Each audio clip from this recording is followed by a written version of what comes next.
ગુજરાત પ્રદેશ કોંગ્રેસ દ્વારા વાવથરાથી પહેલા તબક્કાની જન આક્રોશ યાત્રાનું આયોજન કરાયું છે તો દક્ષિણ ગુજરાતની વલસાડથી શરૂ થયેલી આ યાત્રા સુરત જિલ્લા બાદ હવે ભરૂચ શહેરમાં પ્રવેશી હતી।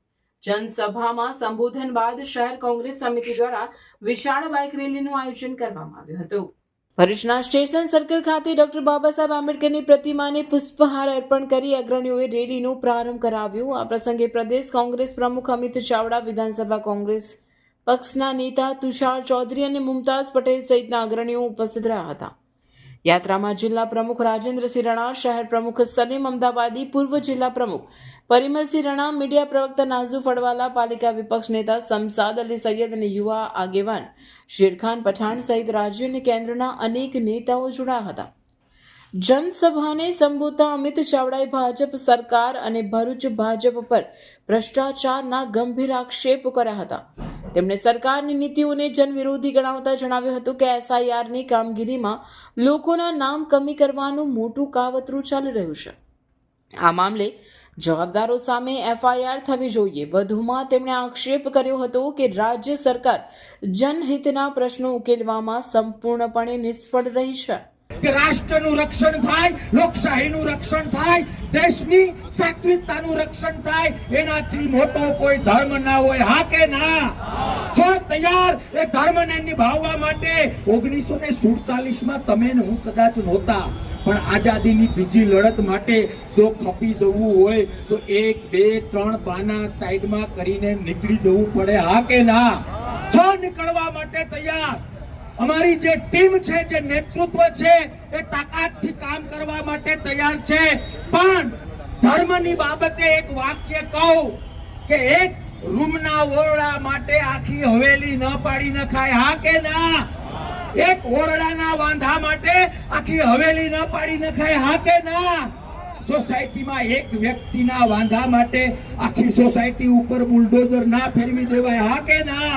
આવા નાના નાના વાંધાઓને સાઈડમાં કરીને કોંગ્રેસ માટે, લોકશાહીના જતન માટે તમારે ને મારે નીકળી જવું પડે।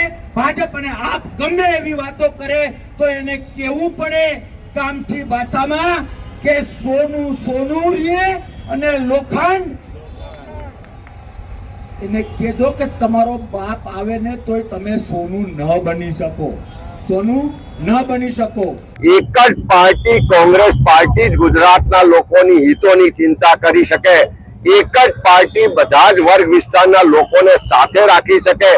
એક જ પાર્ટી સામાન્ય લોકોની વાતને સમજીને એના પ્રશ્નોનું નિવારણ કરી શકે। એ કોંગ્રેસ પાર્ટી છે એવો વિશ્વાસ આખા ગુજરાતના એક એક તાલુકામાં, એક એક વર્ગ ને એક એક વિસ્તારના લોકોએ વ્યક્ત કર્યો છે। ત્યારે આવનારા દિવસોમાં જનતા કોંગ્રેસને આશીર્વાદ આપશે અને આ ભ્રષ્ટાચારી 30% કમિશન વાળી સરકારને ઘર ભેગી મોકલશે। અમિતભાઈ, અત્યારે જન આક્રોશ યાત્રા લઈને આવ્યા છો, નજીકમાં જ આવાસનું 19 કરોડનું કૌભાંડ છે, સ્થળ નિરીક્ષણ કરવાના છો તો અહીંથી યાત્રા રવાના થશે? અહીંયા સ્થાનિક અમારા આગેવાનો દ્વારા જે રૂટ નક્કી કર્યો છે, જે કાર્યક્રમો નક્કી કર્યા છે એ મુજબ જઈશું। હું તમારા માધ્યમથી ભરૂચ શહેરના, જિલ્લાના અને ગુજરાતના લોકોને કહેવા માંગુ છું કે તમારા ત્યાં જ્યાં પણ ભ્રષ્ટાચાર થતો હોય, જ્યાં પણ ખોટું થતું હોય, કોઈને પણ અન્યાય થતો હોય, કોઈની ઉપર પણ અત્યાચાર થતો હોય, જ્યાં પણ સરકારની તાનાશાહી હોય, જ્યાં પણ પ્રજાના પરસેવાના ટેક્સના પૈસાની બરબાદી થતી હોય, એવી હકીકતો ધ્યાન પર લાવજો। સડકથી લઈને સંસદ સુધી એ મુદ્દા ઉઠાવીશું। જરૂર પડે તો સ્થળ વિઝિટ પણ કરીશું। વિધાનસભાનું સત્ર આવે છે ત્યાં પણ મુદ્દા ઉઠાવીશું। અમારી શહેર કોંગ્રેસ સમિતિ, જિલ્લા કોંગ્રેસ સમિતિ મુદ્દાઓને લઈ અને જમીની લડાઈ પણ લડશે। જન સંબોધન બાદ શહેર કોંગ્રેસ સમિતિ દ્વારા વિશાળ બાઇક રેલીનું આયોજન કરવામાં આવ્યું હતું, જેમાં પ્રદેશ પ્રમુખ અમિત ચાવડા પોતે બાઇક પર સવાર થઈ રેલીમાં જોડાયા હતા। આ રેલી શહેરના મુખ્ય વિસ્તારો જેવા કે પાંચબત્તી, મોહમ્મદપુરા અને જંબુસર બાયપાસ થઈને દયાદરા તરફ આગળ વધી હતી। માર્ગમાં વિવિધ સ્થળોએ સ્થાનિક નાગરિકો અને કાર્યકરોએ ફૂલહાર અને સૂત્રોચ્ચાર સાથે યાત્રાનું સ્વાગત કર્યું હતું। હાય હીર, હાય.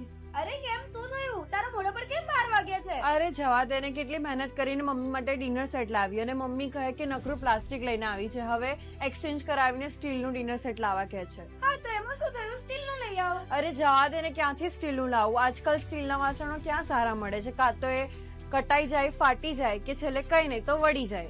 હવે સ્ટીલના વાસણો નહીં ફાટે, વળે કે નહીં કટાય. ભરૂચમાં સ્ટીલની કોઈ પણ વસ્તુ ખરીદવી હોય તો ભરોસો માત્ર એક જ સ્થળ, વર્ષોથી વિશ્વાસપાત્ર નર્મદા ઇન્ડસ્ટ્રીઝ. વાવ, આ તો બહુ હેવી અને સારી ક્વોલિટીનું સ્ટીલ લાગે છે. પણ આ બધી વસ્તુઓ પર ડિસ્કાઉન્ટ મળશે ખરું? અરે આ બધી વસ્તુ તને હોલસેલ ભાવમાં મળી જશે. ભરૂચના બધા હોટેલ્સ વાળા, કેટરિંગ વાળા બધા અહીંથી જ વાસણો ખરીદે છે. માત્ર ભરૂચમાં જ નહીં પણ વિદેશમાં પણ નર્મદા ઇન્ડસ્ટ્રીના ટ્રાય-પ્લાય વાસણોની ખૂબ જ માંગ છે. એટલે જ વિદેશમાં રહેતા લોકો વાસણો ખરીદવા માટે નર્મદા ઇન્ડસ્ટ્રીને જ પસંદ કરે છે. તો અમે તમારી શોપિંગ કરી લીધી છે. તમે ક્યારે આવી રહ્યા છો? Narmada industry, phase 1, JITC, near Narmada Nagar, Bharuch. For more information, call on the given number.